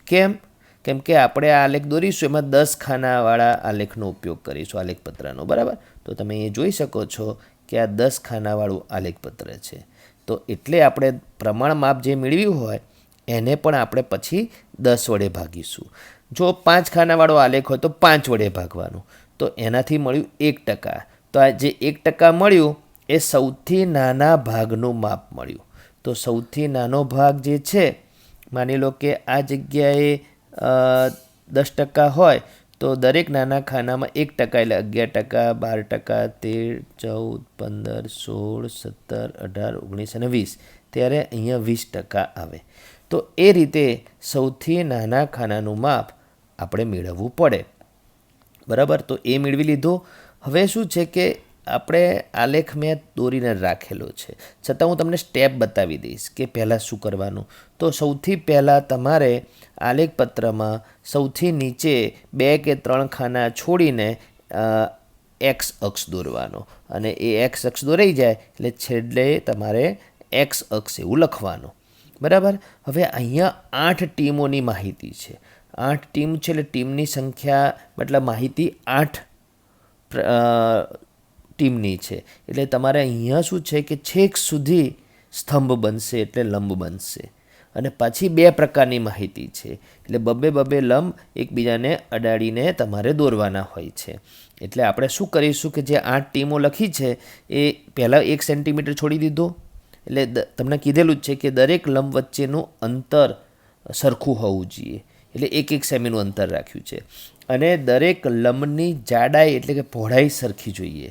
તો સાઉથ આફ્રિકામાં જે 2 પ્રકારની માહિતી છે એના બંને લંબની ટોટલ જાડાઈ 1 સેમી વિચારી છે. તો એ પ્રમાણે દરેક ટીમની જાડાઈ એટલી રાખવાની, બરાબર. તે રીતે south Africa, Australia, Sri Lanka, New Zealand, England, Pakistan, West Indies અને ઇન્ડિયા જે પ્રમાણે રકમમાં માહિતીનો જે ક્રમ આપેલો છે એ ક્રમમાં આપણે લખી દીધું. અને એ શું છે? Cricket team. તો એ રીતે તમારે માહિતી લખવાની. અને એક્સ અક્ષ દોરેલું હોય એ રીતે ઊભો વાય અક્ષ દોરવાનો. તો વાય અક્ષ દોરતી વખત તમારે 2 ખાના ડાબી બાજુ 2 ખાના છોડવા છે, એટલે 2 સેમીના ખાના છોડવા છે કે 3 સેમી તમારે નક્કી કરવાનું. પણ અહીંયા 3 સેમી છોડીશું તો તમારે 8 ટીમમાં 8મી ટીમ છેક છેલ્લે પહોંચી જશે, બરાબર. એટલે એવું ન થાય એટલે 2 જ સેમીના ખાના છોડે. કેમ 2 સેમીના ખાના છોડીએ છીએ? કેમ કે ત્યાં પણ આપણે આંકડા લખવાના હોય છે અને અંક શું છે તે પણ લખવાનું હોય છે. એટલા માટે તમારે એ ખાના છોડતા હોવ છો. અને ઉપર જે વાય અક્ષ દોર્યો તમે ઊભો, એને છેડે તમારે દોરાઈ જાય એટલે ત્યાં વાય અક્ષ લખી દેવાનું, બરાબર. આપણે પ્રમાણમાપ બી લેવાઈ ગયું છે. સૌથી ઉપર જમણી બાજુ લખી નાખવાનું. ક્યાં લીધું છે પ્રમાણમાપ? વાય અક્ષ ઉપર. 1 સેમી બરાબર 10%, બરાબર. સૌથી નાના ખાનાનું માપ અહીંયા લખવાની જરૂર નથી, એ આપણે યાદ રાખવાનું. અને આપણે 2 પ્રકારની માહિતી છે તો એમાં જે ચેમ્પિયન ટ્રોફીથી વર્લ્ડ કપ 2006 સુધીની જે વિજયની ટકાવારી છે, બરાબર, પ્રતિશત પ્રમાણ, એને આપણે આ સંકેતથી બતાડીશું. એટલે લંબચોરસ દોરીશું પણ એમાં કોઈ નિશાની રાખીશું નહીં. અને 2007 માં છેલ્લી 10 વન ડે ક્રિકેટ મેચમાં જે વિજય મેળવેલો હોય એની ટકાવારીવાળી જે માહિતી છે એના લંબચોરસમાં આપણે ગ્રીન કલરથી ભરીશું. ચલો પહેલાં સાઉથ આફ્રિકાની વાત કરીએ તો સાઉથ આફ્રિકામાં ચેમ્પિયન્સ ટ્રોફીથી વર્લ્ડ કપ 2006 સુધીમાં પ્રતિશત પ્રમાણ 75% છે અને પછી 2007માં છેલ્લી 10 વન ડે ક્રિકેટ મેચમાં 78%. એટલે 75% અને 78% કેવી રીતે બતાડ્યું છે તે સાઉથ આફ્રિકામાં જોઈ લો. તો તમે જુઓ કે આપણે જે પ્રમાણ માપ છે 10% લીધેલું છે, એટલે 10થી શરૂ 10, 20, 30, 40, 50, 60, 70, 80 સુધી કેમ લખ્યું? કેમ કે મોટો આંકડો જ 78% છે, એટલે આપણે 80 પછીના અંક લખીએ તો બી વાંધો નહીં, પણ જરૂર નથી. હવે 75% અહીંયા કેમ આવ્યું છે આ જગ્યાએ? તો 70 પછી મેં તમને સૌથી નાના ખાનાનું માપ 1% કીધેલું છે, એટલે 70 પછી 71, 72, 73, 74, 75, એટલે 75% આવી ગયો. પછી 78%, 76, 77 અને 78. તો એ રીતે તમારે માહિતીમાં ક્યાં સુધી તમારું લંબ લઈ જવો એ ખબર પડે. એટલે સૌથી નાના ખાનાનું માપ બહુ મહત્ત્વનું હોય છે. અને તમારે જે લંબચોરસ દોરો, આ જે લંબ દોરો છે એ રેખાખંડ બી દોરી શકો અથવા લંબચોરસ દોરવાનો છે, બરાબર. અને એની ઉપર તમારે જે માહિતી હોય 75%, 78% એ લખવાનું. અને બંને લંબ અલગ પડે એ માટે બેમાંથી એક લંબને આપણે કોઈ સંકેતથી બતાડવાનું, કે આ કલર પૂરો અથવા કોઈક સંકેત વાપરી શકો, બરાબર. પછી એના પછી બીજી ટીમ છે ઓસ્ટ્રેલિયા. તો ઓસ્ટ્રેલિયામાં 61% અને 40% છે. તો 61% ક્યાં આવે? 60 પછી. અને દરેક નાનું ખાનું એટલે 1% છે, એટલે 61 આવી ગયું, ખબર પડી ગઈ. અને 40% તો સીધું દેખાય છે 40ની સામે, બરાબર, ગ્રીન કલરથી. તો ઓસ્ટ્રેલિયાવાળી માહિતી આપણે બતાવી દીધી. પછી શ્રીલંકા 54% અને 38%. તો અહીંયા 54, 50 પછીના 4 ખાના છે અને 38%, બરાબર. હવે ધ્યાન નહીં રાખવાનું, જો મારે બી અહીંયા એક ભૂલ થયેલી છે કે તમારી જે આ 1 સેમીની ડાર્ક લાઇન છે, હવે આ 10 ખાનાવાળા આલેખમાં દરેક ખાનું 1 મિલીમીટર નું હોય છે. અને તમારે જ્યારે માપપટ્ટી રાખીને તમારે રેખાખંડ દોરો, મતલબ લંબચોરસ માટે, તો એ તમારે એ લીટી ઉપર જ આવે એનું ધ્યાન રાખવાનું છે, બરાબર. તો એ લીટી ઉપર આ રીતે તમારે લાવવાનું હોય, ધારો કે અહીંથી આટલું, તો એના ઉપર જ આવવું જોઈએ. એનાથી આજુબાજુ આવશે અને તપાસનારને નજરમાં જશે તો માર્ક્સ કાપી શકે છે, બરાબર. અહીંયા મારી ખામી તો છે જ, બરાબર. થોડું જો બહારની બાજુ ગયેલું છે, 1 મિલીમીટર બહાર ગયેલું છે, એ ના ચાલે. અત્યારે હાલ મેં એમાં સુધારો નથી કર્યો, મેં તમને કહી દીધું. અને અહીંયા 38% ક્યાં આવે? 40%થી બે ખાના નીચે, બરાબર. પછી અહીંયા ન્યૂઝીલેન્ડ છે, એમાં 47% અને 50%, બરાબર. જો અહીંયા 50%માં પણ 1 મિલીમીટર બહાર ગયેલું છે, પણ મેં ગ્રીન કલર ખાલી જેટલા ભાગમાં બતાવવાનું છે, ટોટલ 10 ખાના છે. 10 ખાનામાં મેં 2 ભાગ પાડેલા છે. એ 10 ખાનામાં મેં 2 ભાગ કીધા પાડેલા છે કે 5 ખાના મેં લીધેલા છે લંબચોરસ બનાવવામાં, બરાબર. એ 5 ખાના એક માહિતી માટે અને બીજા 5 ખાના બીજી માહિતી માટે, બરાબર. એટલે આ રીતે મેં 2 ભાગ રાખેલા છે, 2 લંબચોરસ, બરાબર. એક ઊંચો અને એક નીચો મેં એટલા માટે બતાડ્યો કે બંને વખતનું પ્રતિશત પ્રમાણ સમાન ના હોય, એટલા માટે જે રીતે અહીંયા આલેખ બને છે તે રીતે. પછી ઇંગ્લેન્ડ 46%, એ 50%થી 4 ખાના નીચે, અને એક્ઝેક્ટ 50% છે, એટલે ત્યાં 50%, બરાબર, ઇંગ્લેન્ડ માટે. પાકિસ્તાનમાં 45%, એ અને 44%. તો 45% બરાબર 40 અને 50ની વચ્ચે, 40 અને 50ની બરાબર વચ્ચે 45% છે, ને એક ખાનું નીચે 44%, બરાબર. પાકિસ્તાનની બાજુમાં છે વેસ્ટ ઇન્ડિઝ, 44% અને 30%. 44%, 40 ઉપર 4 ખાના, અને 30% તો બરાબર 30ની લાઇનમાં આવી જાય, એ જોઈ શકો છો તમે, બરાબર. પછી ઇન્ડિયા. તો ઇન્ડિયામાં માહિતીમાં અહીંયા લખેલું છે કે 43% અને 56%. તો 43% એટલે 40 ઉપર 3 ખાના અને 56% 50 ઉપર 6 ખાના.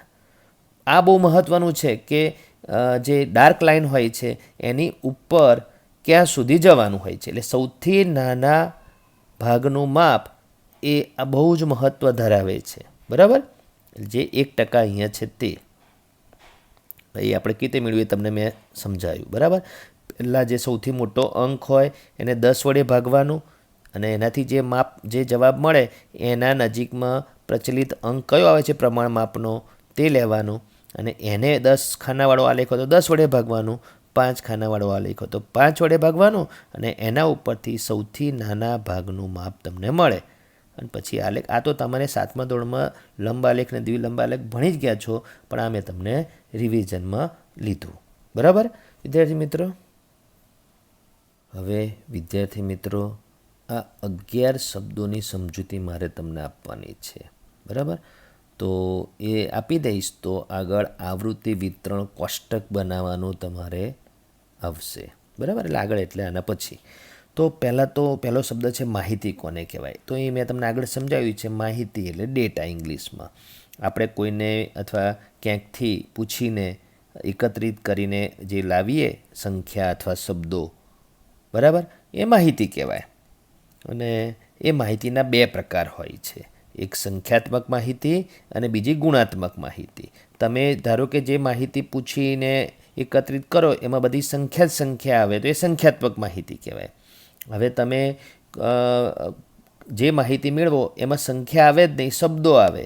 ધારો કે તમે કોઈ વિદ્યાર્થીને પૂછો કે ભાઈ તારે કયો ગ્રેડ આવ્યો, તો કોઈ A ગ્રેડ કહેશે, કોઈ B ગ્રેડ કહેશે. તો એ સંખ્યાને કે શબ્દો કહેવાય, તો એ ગુણાત્મક માહિતી કહેવાય. બરાબર? હવે માહિતીમાં તમે જે પણ મેળવો છો એને માહિતીનું અવલોકન કહેવાય. ધારો કે તમે કોઈ વ્યક્તિને પૂછ્યું કે તમારા ઘરે જે કાર છે કઈ કંપનીની છે, તો એ જે કંપની કહેશે કે સમજો કે મારી પાસે મારુતિ કંપનીની કાર છે, તો આ મારુતિ, પછી કોઈ બીજી કંપનીની કહેશે, કોઈ ત્રીજી કંપનીની કહેશે, તો આ મારુતિ એ આ માહિતીનું એક અવલોકન કહેવાય. બરાબર? હવે તમે આ માહિતી ગુણાત્મક માહિતી મેળવેલી છે તો એને અવલોકન કહેવાય. પણ ધારો કે તમે કોઈને પૂછ્યા હોય, 5 વિદ્યાર્થીને પૂછે ભાઈ તારે ગણિતમાં માર્ક્સ બોલજે, તો 50માંથી તો કહીશ 35, કોઈ કહેશે મારે 47, કોઈ કહેશે મારે 18, બરાબર, કોઈ કહેશે 29, કોઈ કહેશે 30. તો આ 5 વિદ્યાર્થીઓએ ગણિતમાં મેળવેલા ગુણ કીધા 50માંથી. હવે તમારે આ જે ગુણ છે 35, 47, 18, 29 ને 30, એમાં 35ને શું કહેવાય? તો પ્રાપ્તાંક બી કહેવાય અને માહિતીનું અવલોકન પણ કહેવાય. આને અવલોકન કહેવાય મારુતિને એવા શબ્દોવાળી માહિતી, ગુણાત્મક માહિતી, પણ એને પ્રાપ્તાંક ના કહેવાય. કેમ? કે પ્રાપ્તાંક શબ્દમાં પ્રાપ્ત વત્તા અંક, પ્રાપ્ત થયેલો અંક હોવો જોઈએ. એટલા માટે એ અવલોકન કેમ કહેવાશે? કેમ કે માહિતીમાં જે તમે મેળવો એ બધું અવલોકન કહેવાય. એમાં સંખ્યા મેળવો તો એને પ્રાપ્તાંક પણ કહી શકાય. એટલે પ્રાપ્તાંક કોને કહેવાય તમે સમજી ગયા છો. બરાબર? હવે માહિતીનો વિસ્તાર કોને કહેવાય? તો તમે જે માહિતી સંખ્યાત્મક માહિતી મેળવો એમ જ વિસ્તાર મેળવવાનો હોય છે. તો તમે જુઓ, આ જે 5 વિદ્યાર્થીઓના ગણિતના માર્ક્સ મેળવ્યા એમાં સૌથી મોટામાં મોટું અવલોકન કેટલું છે? 47. અને સૌથી નાનામાં નાનું અવલોકન કેટલું છે? 18. અવલોકન અથવા પ્રાપ્તાંક એ બંનેની બાદબાકી કરો તો 17માંથી 8 જાય તો 9, 3માંથી 1 જાય તો 2, 29. તો 29 શું કહેવાય? આ માહિતીનો વિસ્તાર કહેવાય. એટલે માહિતીનું મહત્તમ અવલોકન અને ન્યૂનતમ અવલોકનના તફાવતને માહિતીનો વિસ્તાર કહેવાય. 7મા ધોરણમાં ભણી ગયા છો. બરાબર? હવે જ્યારે માહિતી મોટી હોય, વધારે અવલોકનવાળી માહિતી હોય અને એ માહિતીમાં વિસ્તાર પણ મોટો હોય, તો તમારે એ માહિતીમાં વર્ગીકરણ કરવા માટે વર્ગ બનાવવા પડે. પણ પહેલાં તો આપણે માહિતી નાની હોય એટલે કે 10 અવલોકનની, 11 અવલોકનની માહિતી હોય અથવા 20 અવલોકનની માહિતી હોય તો માહિતીનું વર્ગીકરણ બનાવવાની જરૂર છે કે નહીં તેની વાત કરું. હવે તમે જ્યારે કોઈ માહિતી મેળવો છો એ ઓછા અવલોકનની છે, એટલે 20 કે 20થી ઓછા અવલોકનની છે, તો એ માહિતીને જોઈને જ તમને માહિતી સમજી શકાતી હોય તો પછી માહિતીનું વર્ગીકરણ કરવાની જરૂર નથી હોતી. કેમ કે આપણે માહિતી શાના માટે એકઠી કરીએ છીએ? માહિતી એકઠી કરીને એને સમજવી છે. તો ઓછા અવલોકનો હોય તો માહિતીનું વર્ગીકરણ કરવાની જરૂર નથી હોતી, કોષ્ટક બનાવવાની જરૂર નથી હોતી, આલેખ દોરવાની જરૂર નથી હોતી ઓછા અવલોકનમાં. પણ વધારે અવલોકન હોય તો તમારે એનું વર્ગીકરણ કરવું પડે. આ રીતે આ જે છે માહિતીનું વર્ગીકરણ કર્યું કહેવાય. બરાબર? પછી આ બી માહિતીનું વર્ગીકરણ કરેલું છે, આ દેખાય છે તે. બરાબર? પછી આ પણ માહિતીનું વર્ગીકરણ કર્યું કહેવાય. તો માહિતીના વર્ગીકરણમાં અહીંયા વર્ગ લખેલા છે, તો વર્ગ હોય એવું જરૂરી નથી. અહીંયા જે છે આ કૂતરો, બિલાડી, માછલી, સસલું, ગાય, પાલતુ પ્રાણી એ ચલ છે. બરાબર, પેલા વર્ગ હતો. બરાબર, આ જે છે વર્ગ છે અને પેલું જે મેં બતાડ્યું એને ચલ કહેવાય. એક જ શબ્દમાં લખેલું કે એક જ અંક હોય એને ચલ કહેવાય. પછી અહીંયા વિષય છે, કલા, ગણિતશાસ્ત્ર, વિજ્ઞાન, અંગ્રેજી એ બધા ચલ છે. અને અહીંયા જે છે એ વર્ગ છે. તો આ વર્ગવાળી માહિતી તમારા 7મા ધોરણમાં નથી આવતી, પણ આ ચલવાળી માહિતી અને આ પ્રકારનું આવૃત્તિ વિતરણ કોષ્ટક તમારે 7મા ધોરણમાં આવી ગયું છે બનાવવાનું. બરાબર, અને એના ઉપર જે માહિતી છે કલા, ગણિતશાસ્ત્ર, વિજ્ઞાન, અંગ્રેજી આ ટાઈપની માહિતીનું આવૃત્તિ વિતરણ કોષ્ટક તમારે 7મા ધોરણમાં આવી ગયું છે. તો એને વર્ગીકરણ કર્યું કહેવાય. તો વર્ગીકરણ ક્યારે કરવું પડે? માહિતી મોટી હોય ત્યારે. કેમ? સમજવા માટે. વર્ગીકરણ કર્યા વગર તમે લખેલી માહિતીને સમજવા જશો તો તમને સમજ નહીં પડે, ઓછી સમજ પડશે અથવા વાર લાગશે. તો વર્ગીકરણ એના માટે કરવાનું હોય છે. હવે એમાં આવૃત્તિ કોને કહેવાય?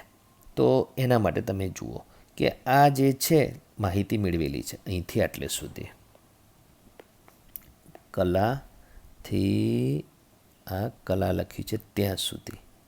તો આ માહિતી અહીંથી જે મેળવેલી છે આ બધી એ આટલા અવલોકનો છે. કેટલા છે ગણવા પડે પછી, પણ એમાં કળા કેટલી વખત લખેલું છે તો તમે આમ ગણવું પડે. 1, પછી 2, 3, 4, 5, 6, 7 વખત. તો એક કલા 7 વખત છે, ગણિતશાસ્ત્ર 5 વખત છે, વિજ્ઞાન 6 વખત છે, અંગ્રેજી 4 વખત છે. તો આ 7, 5, 6 અને 4 એ આવૃત્તિ કહેવાય.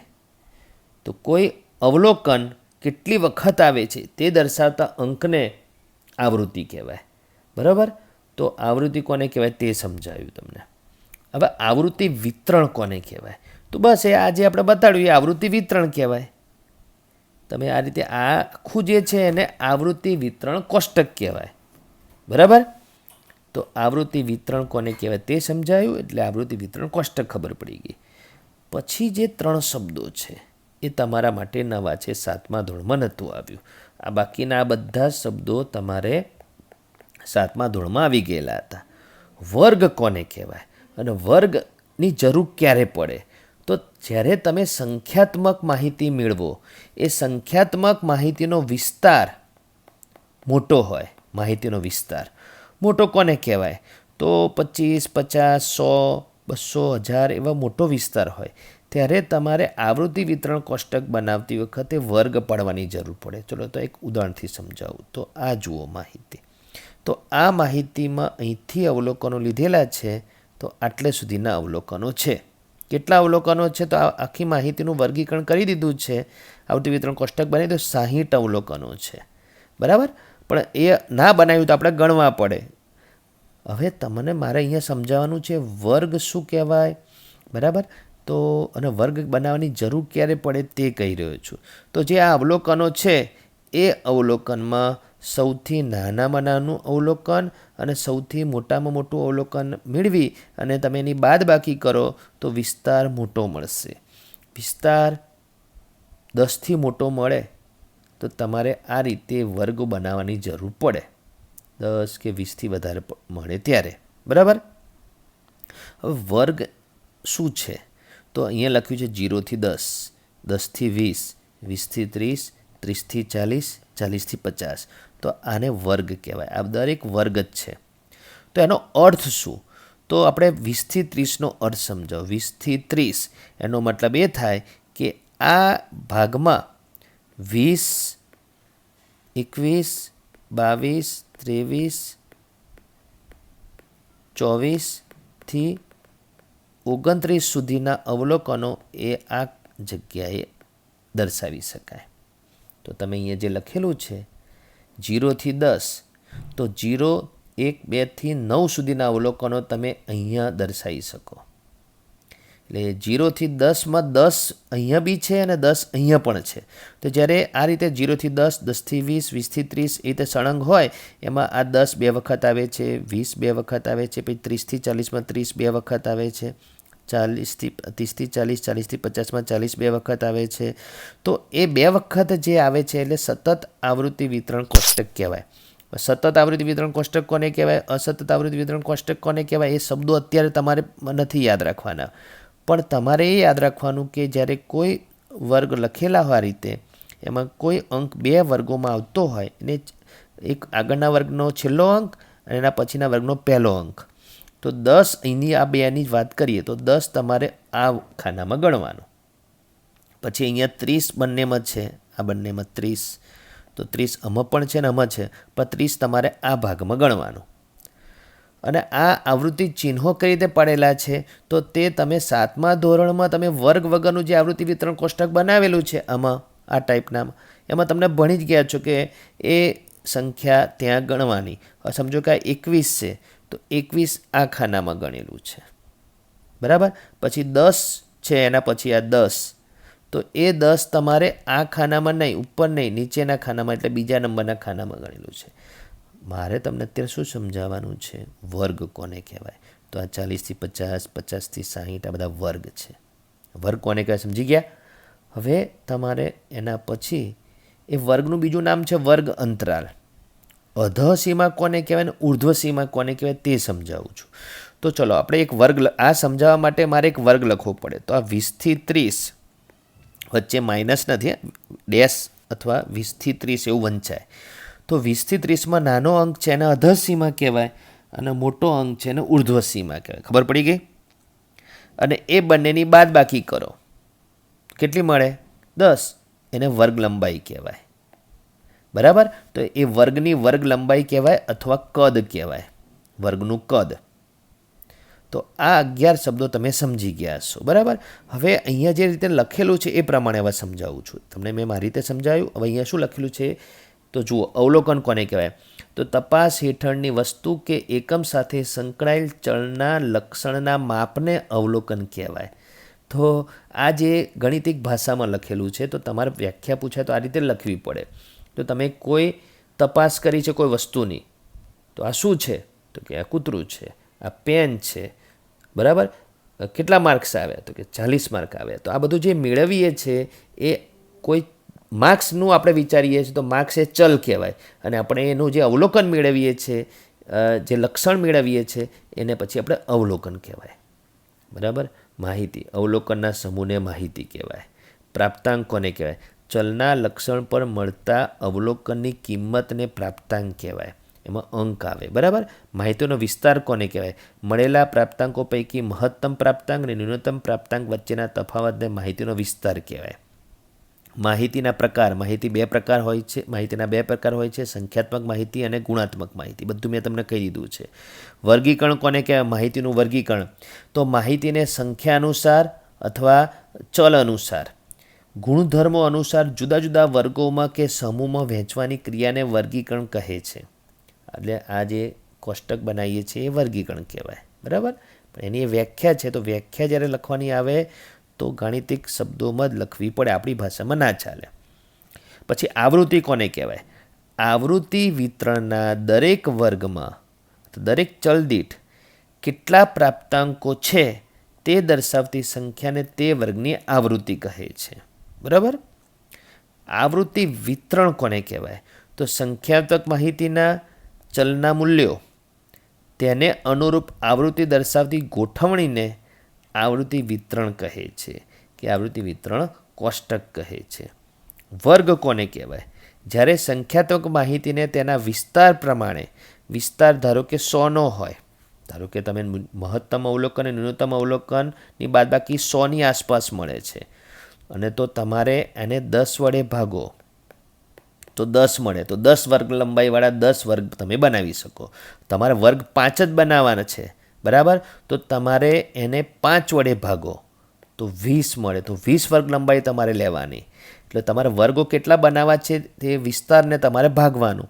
તો ચલો 20 વર્ગ લંબાઈવાળો વર્ગ બનાવવો હોય અને ન્યૂનતમ અવલોકન 10થી નાનું હોય, બરાબર. તો તમે અને એ પણ 10થી નાનું હોય તો 0થી શરૂ કરીએ તો 0થી 20, 20થી 30, 20થી 40, 40થી 60, 60થી 80 અને 80થી 100, બરાબર. તો આ 5 વર્ગો થયા. તો વર્ગ કેવી રીતે બનાવાય, જે વિસ્તાર મેળવેલો હોય એને તમે 10 વડે ભાગો તો 10 વર્ગો બને, 5 વડે ભાગો તો 5 વર્ગો બને, અને એ ભાગવાથી જે સંખ્યા મળે એટલી વર્ગ લંબાઈ રાખવાની. તો એ રીતે તમે વર્ગ બનાવી શકો. બરાબર વિદ્યાર્થી મિત્રો, આવૃત્તિ વિતરણ કોષ્ટક બનાવવાના જે દાખલા તમે 7મા ધોરણમાં ભણી ગયા છો તે જ પ્રકારના દાખલા આપણે એક વખત ફરીથી જોઈ લઈએ.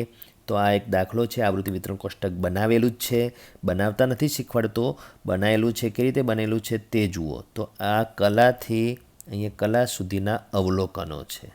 બરાબર. હવે એ અવલોકનોમાં કયા કયા ટાઈપના ચલ છે, શબ્દો છે, તો કલા, તો આપણે કલા લખી કાઢ્યું. પછી ગણિતશાસ્ત્ર, તો ગણિતશાસ્ત્ર લખી કાઢ્યું. વિજ્ઞાન, તો એ વિજ્ઞાન લખી કાઢ્યું. અંગ્રેજી, તો અંગ્રેજી લખી કાઢ્યું. પછી આગળ જોવાનું કોઈ શબ્દ નવો આવે છે, નથી આવતો. એટલે કેટલા શબ્દો છે? 4. એ 4 શબ્દો શું છે? વિષય. તો ઉપર અહીંયા વિષય લખવાનું. એક પ્રકારનો ચલ છે. હા, અને આપણે એને આલેખમાં લેવું હોય તો એક્સ અક્ષ ઉપર લેવાય. બરાબર. પછી તમારે જોવાનું કલા કેટલી વખત લખેલું છે. તો કલા 1, 2, 3, 4, 5, 6 અને 7 વખત લખેલું છે. તો તમારે આ જે કાપા છે, બરાબર, એ આવૃત્તિ ચિહ્ન કહેવાય. એ કઈ રીતે 7 લખવાના બતાવવાના? તો 1, 2, 3, 4 અને 5નું ગ્રુપ, 6 અને 7. અને પછી એ જે ચિહ્ન છે એને અંકમાં તમારે લખવાનું. તો જે અંક છે એને આવૃત્તિ કહેવાય. બરાબર. અને આવૃત્તિ તમારે, અને આ જે કોષ્ટક છે એમાં પહેલો ભાગ ખાનું અને છેલ્લું ખાનું, એને મદદથી તમે આલેખ પણ દોરી શકો. તો આ માહિતી તમારે વાય અક્ષ ઉપર બતાવવાની. બરાબર. તો હવે એમાં વિદ્યાર્થીની સંખ્યા કેમ લખ્યું છે? તો એ આખી રકમ તમારે સમજવી પડે. શું લખ્યું છે? ઉદાહરણ, ધારો કે વિદ્યાર્થીઓનો એક સમૂહ છે અને એ સમૂહને તેઓના પસંદગીના વિષય અંગે પૂછવામાં આવતા નીચે પ્રમાણેના જવાબ મળેલા છે. બરાબર. તો સમૂહ કેટલા વિદ્યાર્થીઓનો હશે? તો સમૂહ 6 ને 4 10 ને 5 15 ને 7 22, એટલે કુલ 22 વિદ્યાર્થીઓ હતા. એ 22 વિદ્યાર્થીઓને પૂછ્યું કે તમારો મનગમતો વિષય બોલો. તો કોઈએ કલા કીધું, કોઈએ ગણિતશાસ્ત્ર કીધું, કોઈએ વિજ્ઞાન કીધું. દરેકને ગમતો વિષય, પસંદગીનો વિષય. બરાબર. તો એક જ કહેવાનો છે, એટલે દરેકનો એક એક જવાબ છે. એ પ્રમાણે માહિતી મેળવેલી છે. અને એ માહિતી મેળવ્યા પછી એનું આવૃત્તિ વિતરણ કોષ્ટક બનાવ્યું છે. તો જે વિષય છે એને ચલ તરીકે લીધો અને એમાં વિદ્યાર્થીઓની સંખ્યા 22 છે એ આ પ્રમાણે મળી. તો આવૃત્તિ વિતરણ કોષ્ટક તમને આ રીતે બનાવવાનું હોય છે. બરાબર વિદ્યાર્થી મિત્રો, આવૃત્તિ વિતરણ કોષ્ટક તૈયાર કરવા માટેનું આ બીજું ઉદાહરણ છે. એમાં માહિતી કેવી રીતે મેળવેલી છે કે વિદ્યાર્થીઓના એક સમૂહને જ પૂછવામાં આવેલું છે કે આમાં તમને પાળતું પ્રાણીમાં સૌથી વધારે કયું પ્રાણી ગમે છે. તો આટલાથી આટલા અવલોકનો આપણને પ્રાપ્ત થયેલા છે. કેટલા વિદ્યાર્થીને પૂછ્યું એવું અહીંયા સીધું આપ્યું નથી, એ તમારે પછી છેલ્લે મેળવવું પડે. તો કોઈને કૂતરો ગમે, પાળતું પ્રાણીમાં કૂતરો ગમે છે, તો કોઈને બિલાડી ગમે છે, તો કોઈને માછલી ગમે છે. માછલી પણ આપણે પાળતા હોઈએ છીએ. બરાબર. પછી સસલું ગમે છે. તો આ બધા જુદા જુદા પ્રાણી જે છે એ બધા જોઈ લેવાના. તો કેટલા પ્રકારના પ્રાણીઓ છે ગમતા પ્રાણીઓમાં? તો કૂતરો, બિલાડી, માછલી, સસલું અને ગાય. તો એ પાળતું પ્રાણી એ ચલ છે. બરાબર. તો તમારે એ ચલ પાળતું પ્રાણી એને જો આપણે આલેખ દોરવું હોય તો એક્સ અક્ષ ઉપર બતાવવાનું. બરાબર. પછી તમારે કૂતરો કેટલી વખત આવે છે તે ગણવાનું. તો 1, બરાબર. પછી આમ ગણીને 2, 3, 4, 5, 6, પછી 7, 8, 9, 10. 10 વખત આવે છે. તો તમે જોઈ શકો છો કે અહીંયા કરેલું જ છે, 10 લખેલું જ છે, પણ 10 લખતા પહેલાં તમારે આવૃત્તિ ચિહ્ન બતાવવાનું. તો 10 કેતે બતાવવાનું? તો 5 5નું આ રીતે 2 જૂથ બનાવવાનું. બરાબર. એ રીતે બિલાડી, માછલી, સસલું અને ગાય તમારે એ રીતે શોધવાનું. જે બી તમે શોધો એમાં કંઈ નિશાની પડે, રાઉન્ડ કરો અથવા અંડરલાઇન કરો એટલે એ એક વખત ગણાઈ ગયું છે, એટલે એના ઉપર નજર ના જાય. તો આને આવૃત્તિ વિતરણ કોષ્ટક કહેવાય. બરાબર વિદ્યાર્થી મિત્રો.